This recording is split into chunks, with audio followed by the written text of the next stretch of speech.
अध्याय 16-17 शीघ्र ब्रह्म ज्ञान की प्राप्ति, ब्रह्म ज्ञान की योग्यताएं, बाबा का उपदेश, बाबा का वैशिष्ट्य। इन दो अध्यायों में एक धनाढ्य ने किस प्रकार साईं बाबा से शीघ्र ब्रह्म ज्ञान प्राप्त करना चाहा था, उसका वर्णन है। पूर्व विषय। गत अध्याय में श्री चोलकर का अल्प संकल्प किस प्रकार पूर्णतः फलीभूत हुआ, इसका वर्णन किया गया है। उस कथा में श्री साईं बाबा ने दर्शाया था कि प्रेम तथा भक्ति पूर्वक अर्पित की हुई तुच्छ वस्तु भी वे सहर्ष स्वीकार कर लेते थे, परंतु यदि वह अहंकार सहित भेंट की गई हो तो वह अस्वीकृत कर दी जाती थी। पूर्ण सच्चिदानंद होने के कारण वे ब्रह्म आचार विचारों को विशेष महत्व न देते थे और विनम्रता और आदर सहित भेंट की हुई वस्तु का स्वागत करते थे। यथार्थ में देखा जाए तो सदगुरु साईं बाबा से अधिक दयालु और हितैषी दूसरा इस संसार में कौन हो सकता है। उनकी तुलना समस्त इच्छाओं को पूर्ण करने वाली चिंतामणि या कामधेनु से भी नहीं हो सकती। जिस अमूल्य निधि की उपलब्धि हमें सदगुरु से होती है वह कल्पना से भी परे है। ब्रह्मज्ञान प्राप्ति की इच्छा से आए हुए एक धनाढ्य व्यक्ति को श्री साईं बाबा ने किस प्रकार उपदेश किया, उसे अब श्रवण करें। एक धनी व्यक्ति, दुर्भाग्य से मूल ग्रंथ में उसका नाम और परिचय नहीं दिया गया है, अपने जीवन में सब प्रकार से संपन्न था। उसके पास अतुल संपत्ति, घोड़े, भूमि और अनेक दास और दासियां थी। जब बाबा की कीर्ति उसके कानों तक पहुंची तो उसने अपने एक मित्र से कहा कि मेरे लिए अब किसी वस्तु की अभिलाषा शेष नहीं रह गई है, इसलिए अब शिरडी जाकर बाबा से ब्रह्म ज्ञान प्राप्त करना चाहिए, और यदि किसी प्रकार उसकी प्राप्ति हो गई तो फिर मुझसे अधिक सुखी और कौन हो सकता है। उनके मित्र ने उन्हें समझाया कि ब्रह्म ज्ञान की प्राप्ति सहज नहीं है, विशेषकर तुम जैसे मोहग्रस्त को, जो सदैव स्त्री, संतान और द्रव्योपार्जन में लगा रहता है। तुम्हारी ब्रह्म ज्ञान की आकांक्षा की पूर्ति कौन करेगा, जो भूलकर भी कभी एक फूटी कौड़ी का भी दान नहीं देता। अपने मित्र के परामर्श की उपेक्षा कर वे आने जाने के लिए एक तांगा लेकर शिरडी आए और सीधे मस्जिद पहुंचे। साईं बाबा के दर्शन कर उनके चरणों पर गिरे और प्रार्थना करने लगे कि आप यहाँ आने वाले समस्त लोगों को अल्प समय में ही ब्रह्म दर्शन करा देते हैं। केवल यही सुनकर मैं बहुत दूर से इतना मार्ग चलकर आया हूँ। मैं इस यात्रा से अधिक थक गया हूँ। यदि मुझे ब्रह्म ज्ञान की प्राप्ति हो जाए तो मैं यह कष्ट उठाना अधिक सफल और सार्थक समझूंगा। बाबा बोले, मेरे प्रिय मित्र, इतने अधीर न हो। मैं तुम्हें शीघ्र ही ब्रह्म का दर्शन करा दूंगा। मेरे सब व्यवहार तो नगद ही हैं और मैं उधार कभी नहीं करता। इसी कारण अनेक लोग धन, स्वास्थ्य, शक्ति, मान, पद, आरोग्य तथा अन्य पदार्थों की इच्छा पूर्ति के हेतु मेरे समीप आते हैं। ऐसा तो कोई बिरला ही आता है जो ब्रह्म ज्ञान का पिपासु हो। भौतिक पदार्थों की अभिलाषा से यहाँ आने वाले लोगों का कोई अभाव नहीं, परंतु आध्यात्मिक जिज्ञासुओं का आगमन बहुत ही दुर्लभ है। मैं सोचता हूँ कि यह क्षण मेरे लिए बहुत ही धन्य तथा शुभ है, जब आप सरीखे महानुभाव यहाँ पधार कर मुझे ब्रह्म ज्ञान देने के लिए जोर दे रहे हैं। मैं सहर्ष आपको ब्रह्म दर्शन करा दूंगा। यह कहकर बाबा ने उन्हें ब्रह्म दर्शन कराने के हेतु अपने पास बिठा लिया और इधर उधर की चर्चाओं में लगा दिया, जिससे कुछ समय के लिए वे अपना प्रश्न भूल गए। उन्होंने एक बालक को बुलाकर नंदू मारवाड़ी के यहाँ से 5 रुपए उधार लाने को भेजा। लड़के ने वापस आकर बतलाया कि नंदू का तो कोई पता नहीं है और उसके घर पर ताला पड़ा है। फिर बाबा ने उसे दूसरे व्यापारी के यहाँ भेजा। इस बार भी लड़का रुपया लाने में असफल ही रहा। इस प्रयोग को 2-3 बार दोहराने पर भी उसका परिणाम पूर्ववत ही निकला। हमें ज्ञात ही है कि बाबा स्वयं सगुण ब्रह्म के अवतार थे। यहाँ प्रश्न हो सकता है कि इस 5 रुपए सरी की तुच्छ राशि की यथार्थ में उन्हें आवश्यकता ही क्या थी। उन्हें तो इसकी बिल्कुल आवश्यकता न थी। वे तो पूर्ण रीति से जानते होंगे कि नंदू घर पर नहीं है। ये नाटक तो उन्होंने केवल अन्वेषक के परीक्षार्थ ही रचा था। ब्रह्म जिज्ञासु महाशय जी के पास नोटों की गड्डियां थी, और यदि वे सचमुच ही ब्रह्म ज्ञान के आकांक्षी होते तो इतने समय तक शांत न बैठते। जब बाबा व्यग्रता पूर्वक 5 रुपए उधार लाने के लिए बालक को यहाँ वहां दौड़ा रहे थे तो वे दर्शक बने ही ना बैठे रहते। वे जानते थे कि बाबा अपना वचन पूर्ण कर ऋण अवश्य चुकाएंगे। यद्यपि बाबा द्वारा इच्छित राशि बहुत ही अल्प थी, फिर भी वह स्वयं संकल्प करने में असमर्थ ही रहा और 5 रुपया उधार देने तक का साहस न कर सका। पाठक थोड़ा विचार करें कि ऐसा व्यक्ति बाबा से ब्रह्म ज्ञान, जो विश्व की अति श्रेष्ठ वस्तु है, उसकी प्राप्ति के लिए आया है। यदि बाबा से सचमुच प्रेम करने वाला अन्य कोई व्यक्ति होता तो वह केवल दर्शक न बनकर तुरंत ही 5 रुपए दे देता, परंतु इन महाशय की दशा तो बिल्कुल ही विपरीत थी। उन्होंने न रुपए दिए और ना ही शांत बैठे, वरन वापस जल्द लौटने की तैयारी करने लगे और अधीर होकर बाबा से बोले कि अरे बाबा, कृपया मुझे शीघ्र ब्रह्म ज्ञान दो। बाबा ने उत्तर दिया कि मेरे प्यारे मित्र, क्या इस नाटक से तुम्हारी समझ में कुछ नहीं आया? मैं तुम्हें ब्रह्म ज्ञान या ब्रह्म दर्शन कराने का ही तो प्रयत्न कर रहा था। संक्षेप में तात्पर्य यह है कि ब्रह्म का दर्शन करने के लिए 5 वस्तुओं का त्याग करना पड़ता है। पहला 5 प्राण, दूसरा 5 इंद्रियां, तीसरा मन, चौथा बुद्धि और पांचवा अहंकार। ये हुआ ब्रह्म ज्ञान। आत्मानुभूति का मार्ग भी उसी प्रकार है जिस प्रकार तलवार की धार पर चलना। श्री साईं बाबा ने फिर इस विषय पर विस्तृत वक्तव्य रचा, जिसका सारांश ये है: ब्रह्म ज्ञान या आत्मानुभूति की योग्यताएं। सामान्य मनुष्यों को प्राय अपने जीवन काल में ब्रह्म के दर्शन नहीं होते। उसकी प्राप्ति के लिए कुछ योग्यताओं का होना भी नितांत आवश्यक है।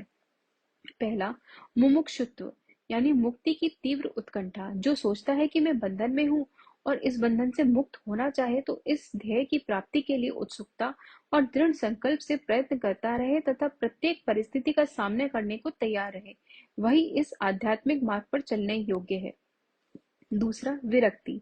लोक परलोक के समस्त पदार्थों से उदासीनता का भाव। ऐहिक वस्तुएं, लाभ और प्रतिष्ठा जो कि कर्मजन्य है, जब तक इनसे उदासीनता उत्पन्न न होगी, तब तक उसे आध्यात्मिक जगत में प्रवेश करने का अधिकार नहीं है। तीसरा, अंतर्मुखता। ईश्वर ने हमारी इंद्रियों की रचना ऐसी की है कि उनकी स्वाभाविक वृत्ति सदैव बाहर की ओर आकृष्ट करती है। हमें सदैव बाहर का ही ध्यान रहता है, ना कि अंदर का। जो आत्मदर्शन और दैविक जीवन के इच्छुक हैं, उन्हें अपनी दृष्टि अंतर्मुखी बनाकर अपने मन में ही लीन होना चाहिए। चौथा, पाप शुद्धि। जब तक मनुष्य दुष्टता त्याग कर दुष्कर्म करना नहीं छोड़ता, तब तक ना तो उसे पूर्ण शांति ही मिलती है और ना ही मन स्थिर होता है। वह मात्र बुद्धि बल द्वारा ज्ञान लाभ कदापि नहीं कर सकता। पांचवा, उचित आचरण। जब तक मनुष्य सत्यवादी, त्यागी और अंतर्मुखी बनकर ब्रह्मचार्य व्रत का पालन करते हुए जीवन व्यतीत नहीं करता, तब तक उसे आत्मोपलब्धि संभव नहीं। छठा, सार वस्तु ग्रहण करना। दो प्रकार की वस्तुएं हैं, नित्य और अनित्य। पहली आध्यात्मिक विषयों से संबंधित है तथा दूसरी सांसारिक विषयों से।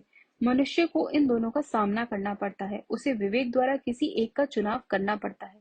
विद्वान पुरुष अनित्य से नित्य को श्रेयस्कर मानते हैं, परंतु जो मूढ़मती हैं, वे आसक्तियों के वशीभूत होकर अनित्य को ही श्रेष्ठ जानकर उस पर आचरण करते हैं। सातवां, मन और इंद्रियों का निग्रह। शरीर एक रथ है, आत्मा उसका स्वामी तथा बुद्धि सारथी है। मन लगाम है और इंद्रियां उसके घोड़े। इंद्रिय नियंत्रण की ही उसका पथ है। जो अल्प बुद्धि है और जिनके मन चंचल है तथा जिनकी इंद्रियां सारथी के दुष्ट घोड़ों के समान है, वे अपने गंतव्य स्थान पर नहीं पहुंचते तथा जन्म मृत्यु के चक्र में ही घूमते रहते हैं। परंतु जो विवेकशील हैं, जिन्होंने अपने मन पर नियंत्रण कर लिया है तथा जिनकी इंद्रियां सारथी के उत्तम घोड़ों के समान नियंत्रण में है, वे ही गंतव्य स्थान पर पहुंच पाते हैं, अर्थात उन्हें परम पद की प्राप्ति हो जाती है और उसका पुनर्जन्म नहीं होता। जो व्यक्ति अपनी बुद्धि द्वारा मन को वश में कर लेता है, वह अंत में अपना लक्ष्य प्राप्त कर उस सर्वशक्तिमान भगवान विष्णु के लोक में पहुंच जाता है। आठवां, मन की पवित्रता। जब तक मनुष्य निष्काम कर्म नहीं करता, तब तक उसे चित्त की शुद्धि एवं आत्मदर्शन संभव नहीं है। विशुद्ध मन में ही विवेक और वैराग्य उत्पन्न होते हैं, जिससे आत्मदर्शन के पथ में प्रगति हो जाती है। अहंकार शून्य हुए बिना तृष्णा से छुटकारा पाना संभव नहीं है। विषय वासना आत्मानुभूति के मार्ग में विशेष बाधक है। यह धारणा कि मैं शरीर हूँ, एक भ्रम है। यदि तुम्हें अपने जीवन के ध्येय को प्राप्त करने की अभिलाषा है, तो इस धारणा तथा आसक्ति का सर्वथा त्याग कर दो। नवा, गुरु की आवश्यकता। आत्मज्ञान इतना गूढ़ और रहस्यमय है कि मात्र निज प्रयत्न से उसकी प्राप्ति संभव नहीं। इस कारण आत्मानुभूति प्राप्त गुरु की सहायता परम आवश्यक है। अत्यंत कठिन परिश्रम और कष्टों के उपरांत भी दूसरे क्या दे सकते हैं जो ऐसे गुरु की कृपा से सहज ही प्राप्त हो सकता है। जिसने स्वयं उस मार्ग का अनुसरण कर अनुभव कर लिया हो, वही अपने शिष्य को भी सरलता पूर्वक पग पग पर आध्यात्मिक उन्नति करा सकता है। 10वां, अंत में ईश कृपा परमावश्यक है। जब भगवान किसी पर कृपा करते हैं और वे उसे विवेक और वैराग्य देकर इस भावसागर से पार कर देते हैं। यह आत्मानुभूति ना तो नाना प्रकार की विद्याओं और बुद्धि द्वारा हो सकती है और ना शुष्क वेदाध्ययन द्वारा ही। इसके लिए जिस किसी को यह आत्मा वरण करती है उसी को प्राप्त होती है तथा उसी के सम्मुख वह अपना स्वरूप प्रकट करती है। कठोपनिषद में ऐसा ही वर्णन किया गया है। बाबा का उपदेश। जब ये उपदेश समाप्त हो गया तो बाबा ने उन महाशय से बोला कि अच्छा महाशय, आपकी जेब में 5 रुपयों के 50 गुना रुपयों के रूप में ब्रह्म है, उसे कृपया बाहर निकालिए। उसने नोटों की गड्डी बाहर निकाली और गिनने पर सबको अत्यंत आश्चर्य हुआ कि वे 10-10 के 25 नोट थे। बाबा की ये सर्वज्ञता देखकर वे महाशय द्रवित हो गए और बाबा के चरणों पर गिरकर आशीर्वाद की प्रार्थना करने लगे। तब बाबा बोले कि अपना ब्रह्म का यानी नोटों का यह बंडल लपेट लो। जब तक तुम्हारा लोभ और ईर्ष्या से पूर्ण छुटकारा नहीं हो जाता, तब तक तुम ब्रह्म के सत्य स्वरूप को नहीं जान सकते। जिसका मन धन, संतान और ऐश्वर्य में लगा है, वह इन सब आसक्तियों को त्यागे बिना कैसे ब्रह्म को जानने की आशा कर सकता है। आसक्ति का भ्रम और धन की तृष्णा दुख का एक भंवर है, जिसमें अहंकार और ईर्ष्या रूपी मगरों का वास है। जो इच्छा रहित होगा, केवल वही ये भवसागर पार कर सकता है। तृष्णा और ब्रह्म के पारस्परिक संबंध इसी प्रकार के हैं, अतः वे परस्पर कट्टर शत्रु हैं। तुलसीदास जी कहते हैं, जहाँ राम तहाँ काम नहीं, जहाँ काम नहीं राम, तुलसी कभू होत नहीं, रवि रजनी एक ठाम। जहाँ लोभ है वहाँ ब्रह्म के चिंतन या ध्यान की गुंजाइश ही नहीं है। फिर लोभी पुरुष को विरक्ति और मोक्ष की प्राप्ति कैसे हो सकती है। लालची पुरुष को ना तो शांति है और ना संतोष ही, और ना वह दृढ़ निश्चय ही होता है। यदि कण मात्र भी लोभ मन में शेष रह जाए तो समझना चाहिए कि सब साधनाएं व्यर्थ हो गईं। एक उत्तम साधक यदि फल प्राप्ति की इच्छा या अपने कर्तव्यों का प्रतिफल पाने की भावना से मुक्त नहीं है, और यदि उनके प्रति उसमें अरुचि उत्पन्न ना हो, तो सब कुछ व्यर्थ ही हुआ। वह आत्मानुभूति प्राप्त करने में सफल नहीं हो सकता। जो अहंकारी तथा सदैव विषय चिंतन में रत है, उन पर गुरु के उपदेशों तथा शिक्षा का कोई प्रभाव नहीं पड़ता। अतः मन की पवित्रता अत्यंत आवश्यक है, क्योंकि उसके बिना आध्यात्मिक साधनाओं का कोई महत्व नहीं है तथा वह निरादम्भ ही है। इसलिए श्रेयस्कर यही है कि जिसे जो मार्ग बुद्धिगम्य हो, वह उसे ही अपनाए। मेरा खजाना पूर्ण है और मैं प्रत्येक को इच्छा पूर्ण अनुसार उसकी पूर्ति कर सकता हूँ, परंतु मुझे पात्र की योग्यता अयोग्यता का भी ध्यान रखना पड़ता है। जो कुछ मैं कह रहा हूँ, यदि तुम उसे एकाग्र होकर सुनोगे तो तुम्हें निश्चय ही लाभ होगा। इस मस्जिद में बैठकर मैं कभी असत्य भाषण नहीं करता। जब घर में किसी अतिथि को निमंत्रण दिया जाता है तो उसके साथ परिवार, अन्य मित्र और संबंधी आदि भी भोजन करने के लिए आमंत्रित किए जाते हैं। बाबा द्वारा धनी महाशय को दिए गए इस ज्ञान भोज में मस्जिद में उपस्थित सभी जन सम्मिलित थे।